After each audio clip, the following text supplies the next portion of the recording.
Hello বন্ধুরা, সবাই কেমন আছো? আশা করি তোমরা সবাই খুব ভালো আছো। আজকে মার্কেট কীরকম ছিল সেটা দেখে নেব, কিন্তু আজকে মার্কেট অ্যানালাইসিস শুরু করব আমরা ইন্ডিয়া ভিক্স থেকে। আমরা যে এই যে প্রতিদিন বলতাম না মার্কেট খুব হাই ভোলাটাইল বা আজকে মার্কেট স্টেবিল আছে, এটা মূলত ইন্ডিয়া ভিক্স মানে ভোলাটাইল ইন্ডেক্সের উপর।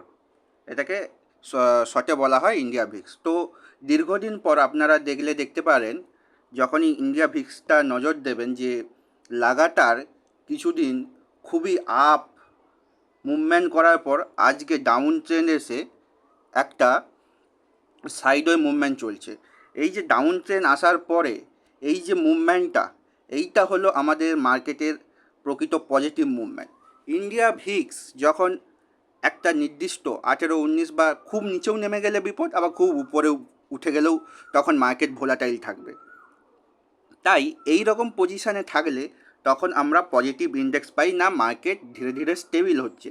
আজকের ইন্ডিয়া ভিক্সের চার্ট দেখে এটুকু বোঝা যাচ্ছে মার্কেট এই ইলেকশান চলে যাবার পর, যে ইলেকশানের সময় যেভাবে ওঠানামা করছিল মার্কেট, যেভাবে ভোলাটাইল ছিল, তোমরা এই চার্ট দেখলেই বুঝতে পারবে, সেখান থেকে মার্কেট অনেকটা স্টেবিল পজিশানে আসছে এবং এটাই আমাদের মার্কেটের জন্য পজিটিভ দিক। এবার দেখে নেব আজকে ব্যাঙ্ক নিফটির এক্সপায়ারি ছিল, তো আমরা প্রথমে ব্যাঙ্ক নিফটি দেখে নেব। ব্যাঙ্ক নিফটির ক্ষেত্রে আমরা যেটা দেখতে পাচ্ছি, আজকে মার্কেট ফ্ল্যাট ওপেনিং হবার পর, ফ্ল্যাট তো ওপেনিং হয়েছিল, সে তো ভালো কথা, কিন্তু তারপরে একটা হালকা ডাউন ট্রেন্ড শুরু হয়। কিন্তু আপনাদের একটা জিনিস দেখাচ্ছি, একটা টেকনিক্যাল চার্ট আজকে খুব কাজ করেছে। টেকনিক্যাল অ্যানালাইসিস এই সময় সাধারণত কাজ করছিল না দীর্ঘদিন ধরে, যেটা হলো 46,445-এর কাছে আসে। মার্কেট ওপেন হয়েছিল আজকে এই রকম জায়গা থেকে, 47,000-এর কাছাকাছি থেকে, কিন্তু দেখুন মার্কেট ওখান থেকে নিচের দিকে নামা শুরু করে এবং এইখানে একটা টেকনিক্যাল সাপোর্ট নেয়। সে টেকনিক্যাল সাপোর্টটা হলো double top bottom, W shape বলেও আমরা অনেকে চিনে থাকি, ডব্লু প্যাটার্ন। এই ডব্লু প্যাটার্ন হয়ে যাবার পর মার্কেট আবার উপরের দিকে ভালো র্যালি দেয়, এটা পজিটিভ দিক। এবং আজকে ব্যাঙ্ক নিফটির এক্সপায়ারি ছিল যেহেতু, তাই জন্য এটি আরও একটা পজিটিভ সিম্বল হিসাবে কাজ করে। এবং আজকে যারা সিটে কেনাবেচা করেছো তাদের মানে একটা নির্দিষ্ট টাইমের পর 10টার পর থেকে তারা একটু পজিটিভ সিনড্রোম পেয়েছো। এবং এখানে আরও একটা যেটা বলার আছে, আজকে লাস্টে যখন মার্কেট বন্ধ হয়েছে সেটা 49,294, এটা একটা স্ট্রং রেজিস্ট্যান্স, যার কাছে সে সাপোর্ট নিয়েছে, রেজিস্ট্যান্সের কাছে রিফিউজ নিয়ে আবার একটা 48,772-এর কাছাকাছি এসে বন্ধ হয়ে গেছে। তাই এমনিতেই বলেছি মার্কেট এই কদিন মার্কেট আপ ডাউন থাকবে এবং মার্কেট খুব ভোলাটাইল থাকলেও আজকের দিনে একটু সে পজিটিভ সিনড্রোম দেখা দিয়েছে, যে স্টেবিল, যেহেতু ব্যাঙ্ক নিফটির এক্সপায়ারি ছিল তাই একটা ভালো পজিশানে এসে আজকে বন্ধ হয়েছে। তো এর পরিপ্রেক্ষিতে বলা যায় পরের দিন যদি মার্কেট ফ্ল্যাট ওপেনিং হয়, তা আমি এই সপ্তাহ কোনোভাবেই আমি গেস করব না যে মার্কেট ফ্ল্যাট ওপেনিং হবে। যে মার্কেট যদি ফ্ল্যাট ওপেনিং হয় তারপরে আমরা কি করব, কালকে যদি মার্কেট ফ্ল্যাট ওপেনিং হয়, সব থেকে বড়ো যে দিকটি আমাদের দেখতে হবে, ফ্ল্যাট ওপেনিংয়ের পর কোন দিকে আমাদের মুভমেন্ট নিচ্ছে বলতে মার্কেট তো ফ্ল্যাট ওপেনিং হলো। সাধারণত আমি এই সপ্তাহে আগেও বলেছি, আবারও বলছি, আমি কোনোভাবে প্রেডিকশান করতে চাই না, কারণ এখনও সরকার গঠন হয়নি।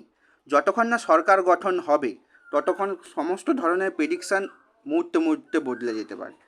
তো এইখানে যে মার্কেট ওপেন হয়েছে, এরপরে যদি এখানে যদি কালকে রেঞ্জ বাউন্ড হয়, যতক্ষণ না একটা স্ট্রং ব্রেকআউট দিচ্ছে কোনো দিকে, সে সির দিকে বলুন বা পির দিকে, আপনার প্রফিটের সম্ভাবনা কম থাকবে। এবং ঠিক অনুরূপভাবে যতক্ষণ না ডাউন ট্রেন্ডেও যদি আসার চেষ্টা থাকে তাহলে তাকে 48,722-কে ক্রস করে নিচে আসতে হবে, এবং নিচের দিকে এলে টার্গেট হচ্ছে 37, 46,045, এটা ফ্ল্যাট ওপেনিং মার্কেট হলে বলছি। এবং উপরের দিকে গেলে উপরের দিকে অনেকগুলো রেজিস্ট্যান্স আছে, 49,294, 49,856, 50,738, এরকম করে অনেকগুলোই আছে। যেহেতু এখনও সরকার গঠন হয়নি, তাই এই সপ্তাহের সাপেক্ষে মার্কেট স্টেবিল পজিশানে, ভিক্স ইন্ডেক্স অনুযায়ী স্টেবিল পজিশানে এলেও আমি তেমন কিছু মানে কোন দিকে যাবে স্ট্রংলি সেইভাবে সাপোর্ট দিতে পারছি না। মার্কেট আজকে পজিটিভ দিয়েছে, প্রফিট করেছো তোমরা, ভালো দিক। তো কালকে আবার আজকে তো ব্যাঙ্ক নিফটির এক্সপায়ারি ছিল, কালকে নিফটির এক্সপায়ারি। দেখো, আমি আগের দিন একটা তোমাদের লাইন বলে দিয়েছিলাম যে যদি মার্কেট 22,263 ওপরে যদি যায়, আমি আশা করিনি ফ্ল্যাট ওপেনিং হবে, কিন্তু তারপরেও হয়েছে, এটা একটা ভালো দিক। তো যদি ফ্ল্যাট ওপেনিং হয় তো মার্কেট তারপরে একটা আপট্রেন্ড যেতে পারে, এবং সেটাই হয়েছে, এবং সেটা হয়ে একটা ভালো র্যালি দিয়েছে নিফটির ক্ষেত্র। তো কালকের জন্য আমাদের যেটা থাকবে, মার্কেট যদি এখানে একটা আমি টানে দিচ্ছি, 22,851 থেকে 22,266 ওপরে যদি মার্কেট করে, মধ্যে যদি মার্কেট সাস্টেন করে, এবং তারপরে 22,256 বলা ভুল, এখানে আজকে যেটা লাস্ট বন্ধ হয়েছে দেখি 22,572, এর মধ্যে যদি মার্কেট সাস্টেন করে উপরে যেতে পারে, সাস্টেন করে উপরে যেতে পারে বলতে এখানে যেহেতু আজ একটা সাপোর্ট লাইন আর এটা রেজিস্ট্যান্স হয়ে দাঁড়িয়েছে ফ্ল্যাট ওপেনিংয়ের ক্ষেত্রে বলছি, তো এখান থেকে মার্কেট যদি সাস্টেন করে উপরে যায় তাহলে আমরা সির দিকে কালকে ভাবতে পারি মার্কেট ওপেনিংয়ের পর। এখন সম্পূর্ণ ডিসিশন মার্কেট ওপেনিংয়ের উপর। তারপর যদি ওখানে সাপোর্ট না নেয়, এই লাইনকে সাপোর্ট নিল না, নিচের দিকে নামতে শুরু করলো এবং ভালোভাবে 22,263কেও ব্রেকআউট করে নামতে শুরু করলো, তখন আমরা পির দিকে ভাবতে পারি। কিন্তু যেহেতু মার্কেট এখন স্টেবিল পজিশানে আসা সবে শুরু করেছে, তাই সবসময় বলবো তোমরা মানে আগে থেকে কিনে ডে প্রতিদিন কিনবে, বেচবে, এবং লট সাইজ এই সপ্তাহটার ক্ষেত্রে লট সাইজ কম রেখে ট্রেড করো, এবং তোমরা যাতে বিটিএসটি মানে পরের দিনের তরে না নাও সেটার দিকে ভেবে রাখো। কারণ আজকে অনেকেরই প্রথমে লস হয়েছে, যারা ব্যাঙ্ক নিফটিতে বা নিফটি এসসি কিনে রেখেছিল, মার্কেট ফ্ল্যাট ওপেনিং হওয়ার পর ডাউন আসে, তাতে প্রিমিয়াম খেয়ে নেয়, এবং অনেক পরে 12টার পরে মার্কেট র্যালি দিয়েছে। তো এটা একটা ভালো দিক, এবং আজকে অনেক স্টক পজিটিভলিভাবে আবার উপরের দিকে উঠেছে। আমি আগের দিনই তোমাদের বলেছিলাম যে তোমরা কোনোভাবেই পেনিকে পড়ে কোনো স্টক সেল করতে যেও না। তো কারণ এই সময় তোমরা ভাবছো যে মার্কেট কালকে একদিন পড়ে গেছে, আবার কী হবে। তো আজকে তোমরা দেখতেই পাচ্ছ, দেখো মার্কেট আবার সমস্ত স্টক ধীরে ধীরে উঠা শুরু করে দিয়েছে। তো এই যে কয়েকদিন ধরে হাই ওঠানামা করেছিল, এটা সম্পূর্ণ ইলেকশানের জন্য। তাই বলবো এই সপ্তাহটা এখনও যে 2 দিন রয়েছে তোমরা সেফলি ট্রেড করো, মানে ট্রেডিংয়ের পরিমাণটা কম রেখে। কারণ মার্কেট স্টেবিল, ভিক্স ইন্ডেক্স অনুযায়ী, ভোলাটাইল ইন্ডেক্স অনুযায়ী মার্কেট স্টেবিলে এসেছে, কিন্তু যেহেতু এখনও সরকার সম্পূর্ণরূপে গঠন হয়ে যায়নি, তাই জন্য বলবো একটু সাবধানে ট্রেড করার তরে।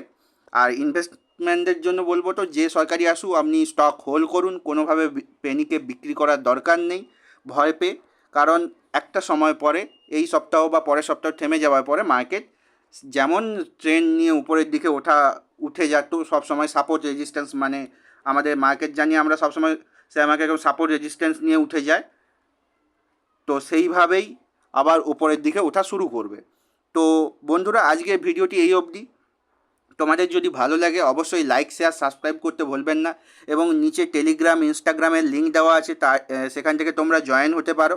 এবং তোমরা কোন স্টকে কত প্রফিট করলে, যারা শর্ট টাইম ট্রেডার, ইনভেস্টমেন্ট যারা করেন তাদের বলবো না, যারা শর্ট টাইম ট্রেডার তারা যদি প্রফিট করে থাকো তোমরাও কমেন্ট বক্সে লিখে জানাবে, এবং যদি লসও করে থাকো, মানে ধরো স্টপ লস লাগিয়ে লসও যদি করে থাকো, কারণ সেটাও জানাবে। কারণ স্টপ লসই হবে তোমার এখানে প্রধান গুরু দক্ষিণা। কারণ তোমরা যদি স্টপ লস না নিতে পারো, কোনো দিন সহজে প্রফিট করতে পারবে না। স্টপ লস লাগালেই তোমরা দেখবে, স্টপ লস যদি তোমাদের হিটও করে, ওটা হচ্ছে মার্কেটকে কিছু গুরু দক্ষিণা দিতে হয়। কারণ এখান থেকে সবসময় সবাই ভালো প্রফিট করতে পারে না, কারণ অনেকে লস করে বলেই আমরা প্রফিট করতে পারি। কিন্তু আমরা যদি কিছু সিস্টেমেটিক ওয়েতে খেলি তখনই আমরা ভালো প্রফিটে থাকি সব সময়। মানে আমাদের প্রফিটটাকে যদি আমরা লিমিট করতে পারি তখনই আমরা লং টাইমে সারভাইভ করতে পারি। এই হচ্ছে ব্যাপার। আজকে ওভারঅল মার্কেট গুড পজিশানে ছিল, মানে গুড পজিশানে ছিল, মানে পজিটিভ সিম্বল ছিল। এবং আগের দিনেও আমরা এরকম দেখতে পারি, এবং নিফটি একটা ভালো পজিশানে রয়েছে। যদি আমি যে প্রেডিকশানগুলো আপনাদের বললাম সেগুলো যদি মার্কেট ফ্ল্যাট ওপেনিং হয় তখনই কাজ করবে।